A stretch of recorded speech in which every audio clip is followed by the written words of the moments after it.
Hey there, this is Kyle Keogh, and I want to do another one of these videos for you. This is going to be the fifth one in this series, and what I'm going to do in this particular video on an introduction to programming is I'm going to talk about some larger principles as they relate to how you use different methodologies in your programming. And so the subject of this video is basically what works in programming, what doesn't work in programming, what programs are good, what programs are not good, and so on and so forth. And I can't really answer this question rather, by picking out program A or program B or program C and saying, well, this is a good one and this is a bad one, because I think the first point that I want to make here is that there are no absolute truths as it regards programming. Everything is relative and everything is dependent upon the individual. Okay, and so that's the first point. There are no good programs and bad programs. There are programs that work for some people, and then there are programs that work for other people. Okay, but even though I'm not an absolutist in that belief, even though I'm not somebody that believes that, hey, this is a good program or this is the way you should train. You should always train with volume and frequency, and you should never train low volume, low frequency, high intensity. Even though I'm not an absolutist in those claims, I'm also not an individualist or a relativist. And the opposite side of that spectrum would be that we are all special snowflakes, and that we all respond to some totally different, unique training stimulus. And for some of us, squatting once every couple of months is going to develop our squat because we need to train at an exceptionally low frequency, or we'll develop our squat by never squatting at all and doing a lot of different single joint movements or something like that, and that's how we'll program for it. I don't believe that either of those poles are completely accurate, and the one belief that I carry with me, and the one mantra that I have when I talk about programming, is that the truth on all of these issues usually lies somewhere in the middle. Okay, and so if you place yourself squarely in the middle, just about every debate as it pertains different training methodologies, you're probably going to be in about the right spot. And so I'm not an absolutist. There are no good or bad programs, but I'm also not a believer that any program can work for anybody. The truth is somewhere in between, okay? And so the truth is that there are better and worse programs.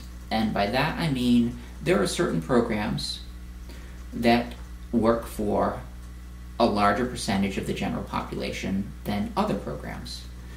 There are some programs that are more specially geared towards a small portion of the population than are other programs. Generally speaking, the programs that work for a larger percentage of the general population are the ones that strike a very moderate approach in all of the variables that I previously listed, or at least most of those variables. So volume, frequency, intensity, exertion level, movement selection. The ones that generally work for the largest percentage of the population are usually the most moderate, okay? Now, because they work for the largest percentage of the general population, they also generally, this is where it gets complicated, generally tend to work for the smallest percentage of the people that are on the ends of the general population. And that means the absolute beginners and the absolute advanced lifters. So I'm sorry that's complicated. I hope that you're following so far. So programs that lie directly in the middle, that are very moderate, volume, frequency, intensity, exertion level, movement selection, so on and so forth, they work for the largest percentage of people, but they conversely work for the smallest percentage of the people who are the outliers, which are the absolute beginners and the absolute experienced lifters. The programs that are tailored towards special populations. Those special populations can be absolute beginners, people who have never touched a barbell, never done any strength training, or the people who are like the world-class powerlifters. Those specialized programs, generally speaking, have at least one extreme in terms of the variables that I mentioned before. At least one extreme. And that extreme could be, for the absolute beginners, exertion level. The work in a lot of the beginning programs that beginners do is very, very low exertion because they don't need to train with a high exertion in order to produce a training stimulus to get stronger. And so it's unnecessarily risky for somebody who's just learning the movements, who's just developing a technique base, to train with any sort of risk attached to it. There's no reason to do so. The only really realistic reason to do so is because it's more fun to lift more weight, but that's not a legitimate training need. And so for absolute beginners, they have this one outlier in those variables that is just like extreme in terms of the extent to which it is dropped down to the floor, which is exertion level. For the absolute advanced lifters, they oftentimes have another variable that is increased to an extreme. For some people, it's volume and frequency. Very high volume, very high frequency.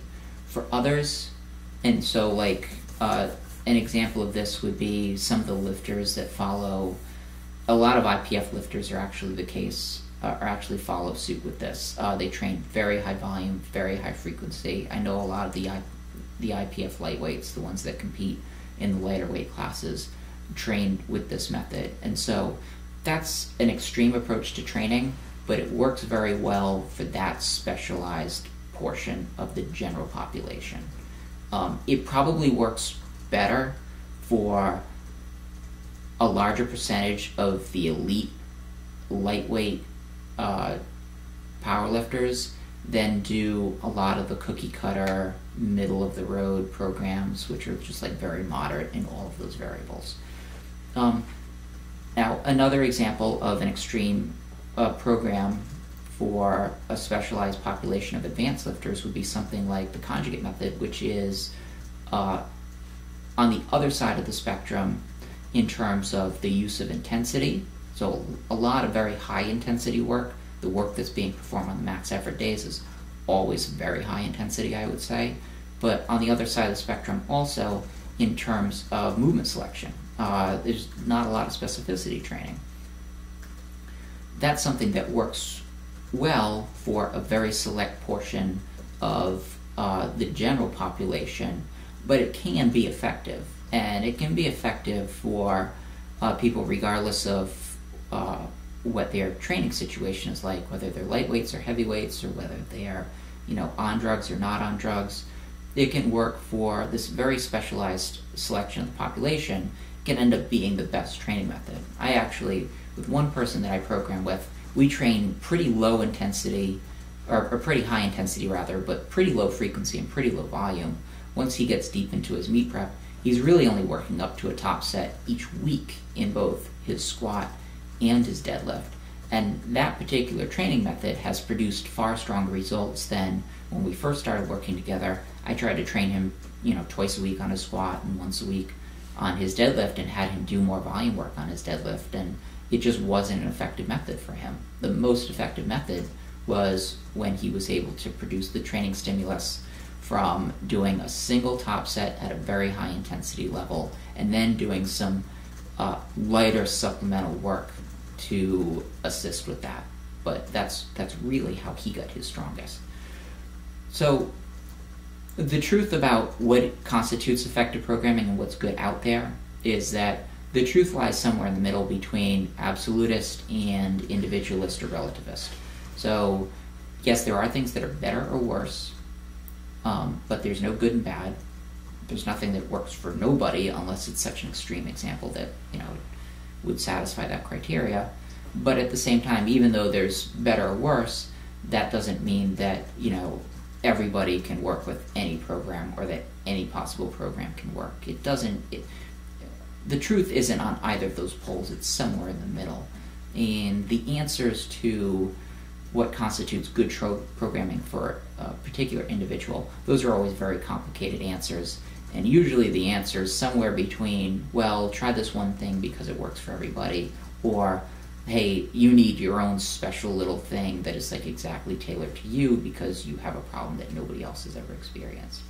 Anyway, that's it for this one. I will have more videos like this for you very soon.